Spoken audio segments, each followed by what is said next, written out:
Qu'est-ce que vous en pensez, François Coq? De ce point de vue, vous avez raison de mettre le doigt sur ce qu'aurait sans doute dû être la bonne porte d'entrée pour mener ce débat. Oui. Vous avez vu la réforme des retraites de 2019-2020, celle qui était passée sans être passée.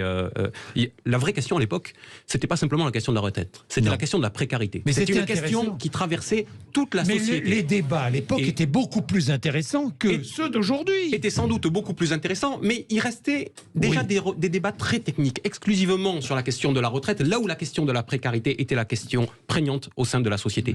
Aujourd'hui, la question, l'espèce de fil rouge qui traverse toute notre société, soyons clairs, c'est la question du pouvoir d'achat, c'est la question des salaires, qui est une question bien plus importante encore pour les Français. Et si les organisations syndicales et si les partis politiques avaient envie de mobiliser, ils seraient bien inspirés, sans doute, d'aller plutôt sur ce sujet-là et d'y rattacher la question de la retraite, que de partir sur un débat technique et désormais institutionnel, dont il ne sortira sans doute absolument rien. Il n'y aura même pas, le débat n'ira même pas au bout à l'Assemblée nationale, ce sera voté par un artifice du 47.1, et voilà.